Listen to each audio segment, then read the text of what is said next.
Well, I mean, obviously for me, they're incredibly important personally because I paint them and I walk up them and I watch the landscape change in the light from them. And it is an incredibly beautiful and distinctive aspect of living here. It's a magical experience. Every hill fort has a different feeling as well, doesn't it? You go up Pilsen, I find it quite bleak. You go up Lambert's Castle, I can feel the sense of history coming up from my feet. I go up Lewiston Hill, it's magical, it's, I don't know, Druids or something, I don't know. You go up Shipton Hill, which is almost a forgotten hill almost, and that's remarkable, with a brilliant view into Bridport. Obviously Colmers Hill, very distinctive, kind of, popular little hill, and Egerton. Yeah, I mean, let's hear your thoughts on this. Because you paint the hills, yeah. Which is a very obvious connection, but there are clearly people here who don't paint hills, whose pictures on the face of it have got nothing to do with hills whatsoever. Yeah. But how do you think their work will be different, if at all, if there weren't the hills here that there are? That's a good question. Well, I guess maybe we're alluding to this sort of psychic energy that kind of circulates within the veils, between the hills or something. I think I think the ring of hills certainly makes Bridport into a kind of maybe it concentrates the energy. There's less inclination to venture further afield, so maybe people become more self-sufficient here. They don't want to leave so much, so they become more appreciative of where they are. It's an almost impossible question to answer. Yeah. But the best questions, generally speaking, are, Auden used to say the best poems are like cheeses, local but prized elsewhere. Do you think you've got to the stage of being sufficiently prized elsewhere yet? No, we don't. One of the big driving forces with me was when I first came down here, I went to the Oak Haze art community and met loads of amazing artists who had been coming there for a long time before me. I think we started in the 70s with various incarnations of an art college and then art community. But I always felt that the artists weren't really appreciated or even supported as much as they could have been, which is what I'm trying to do in a way, to raise the national profile of the art scene and to really let people know that something really exciting is happening here. But it's a job that we have to keep doing. We have to keep pushing this, I think. Because in that sense, on the one hand, you can see the hills perhaps as being a source of psychic energy, as you nicely put it, but equally, could they actually also be a kind of barrier? And then in some senses, although they're invigorating, they're also perhaps trapping you in some way as well? Absolutely, yeah. I don't know, it's just an idea that occurred to me. No, it is. I remember when I moved down here from London in '98, I imagined that I would be, doing recce's out to Exeter and Bristol and Bath and Bournemouth, and I haven't done very much of that at all. It is very self-contained here, and I guess the hills in a way do create a perimeter that maybe contains us. In that sense then, do you think that the whole art scene again, although some of its manifestations might look quite different, is actually essentially a romantic one, a neo-romantic one, rather than, say, a modernist one? It focuses on that sense of, romanticism ends complicated, but it focuses on a sense of sort of rootedness and connection, and a kind of urge towards transcendence rather than things splintering and... Absolutely. Yeah, yes. Yeah, definitely. Romantic rather than modernist, definitely. Or I say actually rather than postmodern as well. It is very much a celebration of something real and substantial, that you can experience in a very immediate, visceral way. For me, when I go up Allington Hill or something and watch the skies change and the clouds and the light. It's the most amazing theatre you could possibly watch. And I sort of imagine people, down in their homes watching EastEnders or something, and you can't, you just think they're missing out on something far more spectacular and awe-inspiring, and something as well where we are very connected with the landscape. I was talking with someone yesterday about how the landscape isn't natural here at all, of course. In fact, I was saying it's a bit like when you look into space and you look at the stars, you're actually looking back in time, millions of years, as the light reaches you. And it's actually the same thing with the landscape. When you look at the landscape, you're looking back at millennia of human development.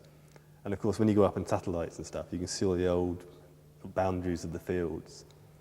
And so I think living here, we have an amazing, almost unconscious connection to our history.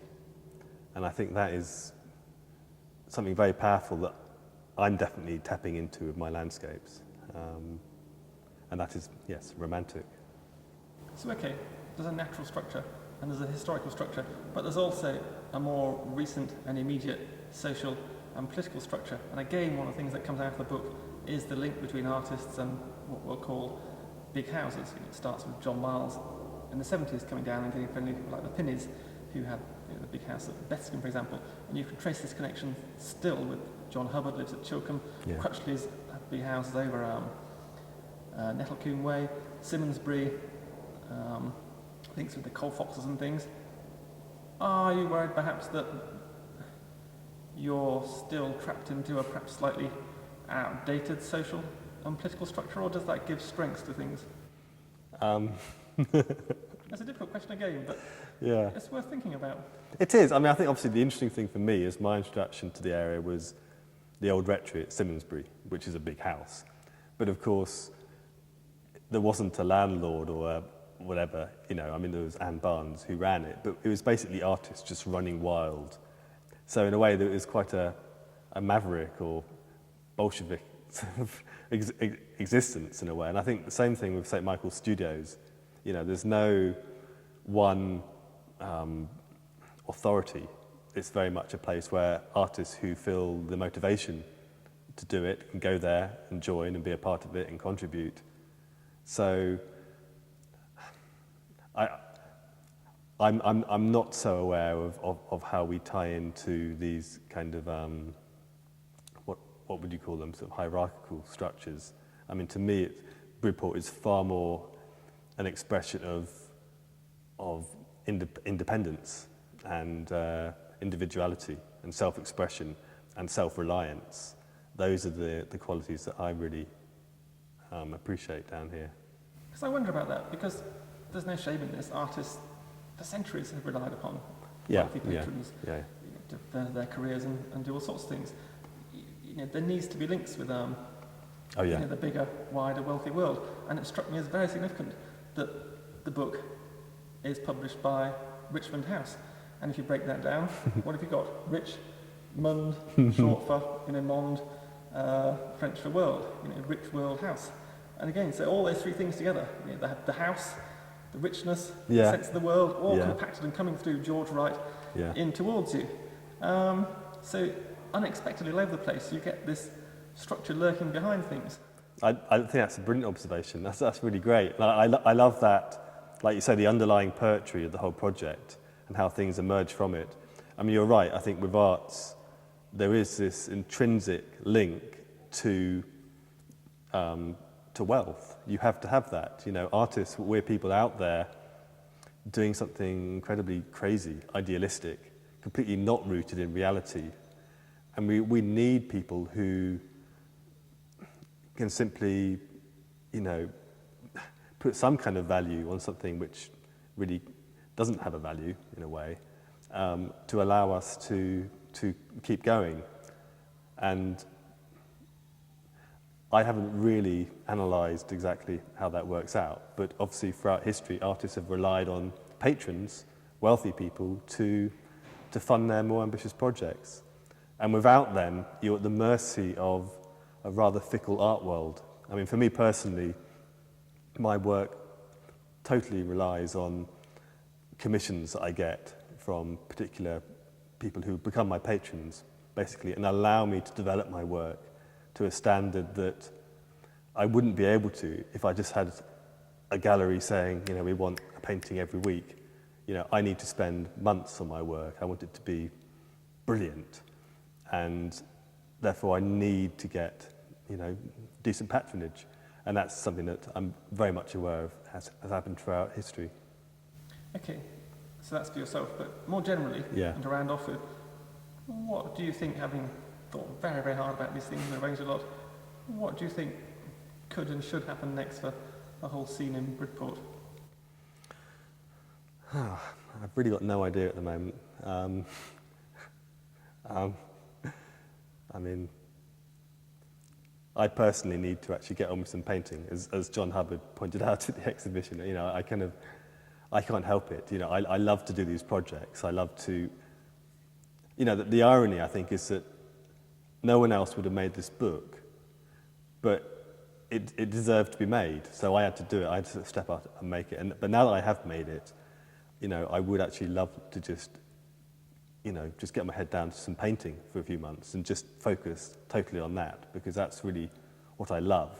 And all of this other stuff, the exhibition, the book and everything, and the promotion, is simply ultimately about allowing that to happen for a lot more of us, you know, to get the word out there so that people are interested and are coming down to explore the art scene, and then will come down and support us and buy our work and, you know, and spread the word. So I don't actually know. I mean, obviously, I'm hoping that it will mark a point where people will look back and say, yeah, that really helped our art scene to, you know, rise in prominence.